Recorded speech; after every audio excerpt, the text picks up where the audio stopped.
السلام علیکم ورحمۃ اللہ وبرکاتہ۔ محترم بھائیوں، بزرگوں اور دوستوں، یہ ہمارا آپ کے مسائل اور ان کے جوابات کا 65واں سبق ہے۔ بہت سارے سوالات وہ ابھی بھی پینڈنگ میں ہیں۔ اللہ میرے شاگرد مفتی صاحب کو جزائے خیر عطا فرمائیں۔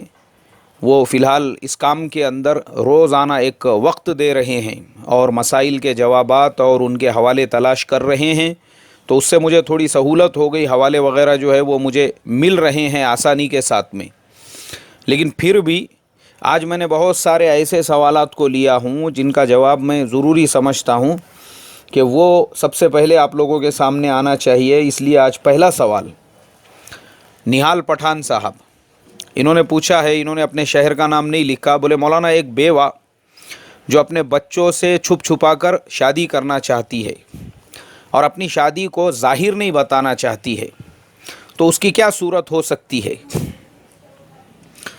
بھئی ہمارے نہال پٹھان صاحب، آپ اگر اپنے شہر کا نام لکھتے تو بہتر ہوتا، اور تمام سوال پوچھنے والوں سے پھر میں یہ کہوں گا اپنے شہر کا نام نیچے ضرور لکھو، اپنا نام بھی پورا مکمل لکھو۔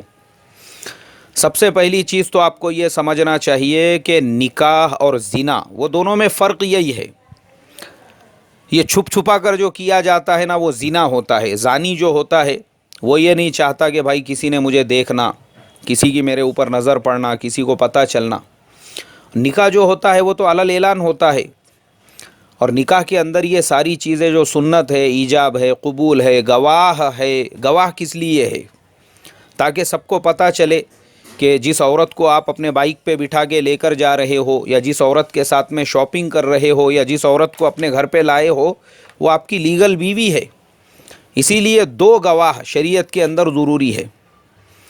اور نکاح کے بعد جو ولیمہ ہے وہ کس لیے ہے؟ اسی لیے آپ کے خاندان کو، آپ کے دوستوں کو، آپ کے احباب کو پتہ چلے کہ بھائی آپ خوشی کا جو کھانا دوست احباب کو کھلا رہے ہو وہ ایک اعلان کا کھانا ہے کہ آپ کا نکاح ہو چکا ہے۔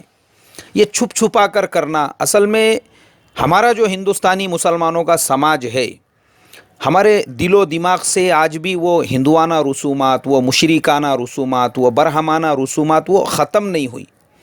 اور افسوس مجھے اس لیے ہوتا ہے، چھوٹی چھوٹی سنتیں آ گئی۔ پاجامہ ذرا سا ٹخنے کو لگے گا تو 8-10 کھڑے ہو جائیں گے آپ کو ٹوکنے والے کہ پاجامہ ایسا پہننا سنت ہے۔ مسواک اگر آپ نے آڑی ٹیڑھی کسی بھی طریقے سے پکڑ لیے تو مسواک کی سنت پوچھنے والے آپ کو 8-10 مل جائیں گے۔ مسواک کو ایسی پکڑنا چاہیے، ویسی پکڑنا چاہیے، 1 ہاتھ لمبی ہونا چاہیے، 4 ہاتھ لمبی ہونی چاہیے، امامہ کیسا ہونا چاہیے، ٹوپی کیسی ہونی چاہیے، مسجد کے اندر گئے تو رفع یدین کرنا چاہیے یا نہیں کرنا چاہیے، ہاتھ کہاں باندھنا چاہیے۔ اصل میں یہ چیزوں کو ہی ہم اسلام سمجھ کر اور دین سمجھ کر کے بھائی 100% دین یہی ہے۔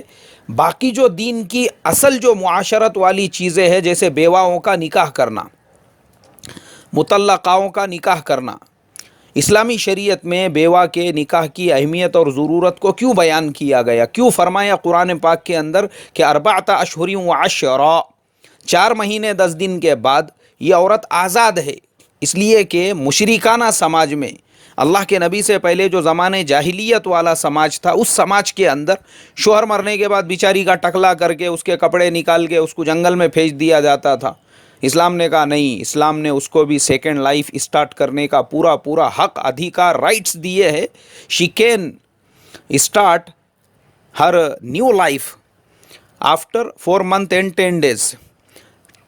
4 مہینے 10 دن کے بعد وہ اپنی نئی زندگی شروع کر سکتی ہے۔ تو ہمارے سماج میں پرابلم یہ ہے، آج بھی ہم بیوہ کے نکاح کو عیب سمجھتے ہیں، طلاق شدہ کے نکاح کو عیب سمجھتے ہیں، اور وہ عیب سمجھنے کی وجہ سے وہ بیچاریاں اپنے گھروں میں کڑ کے زندگی گزار رہی ہے۔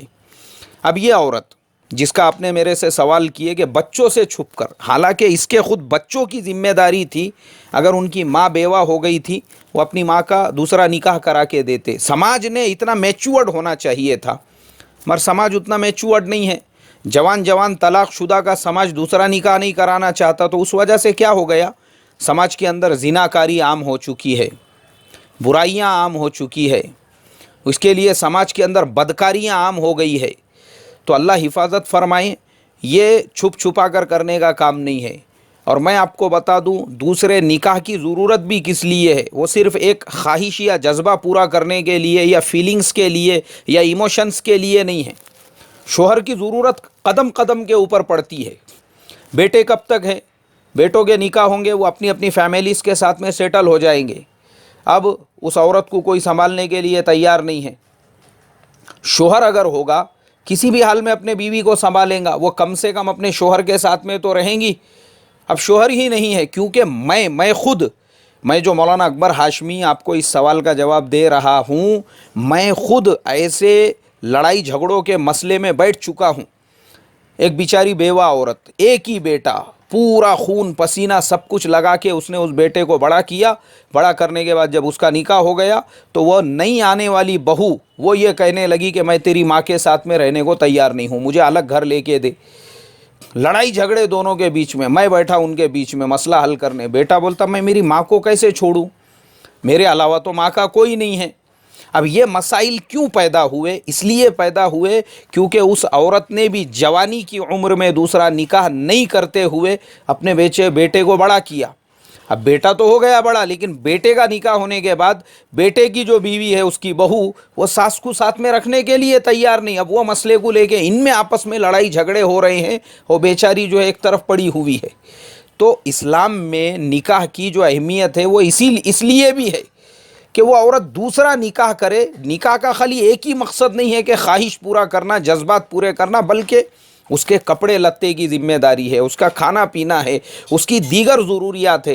اور دیکھو ہمارے نبی پاک صلی اللہ علیہ وسلم کا سماج کیسا تھا۔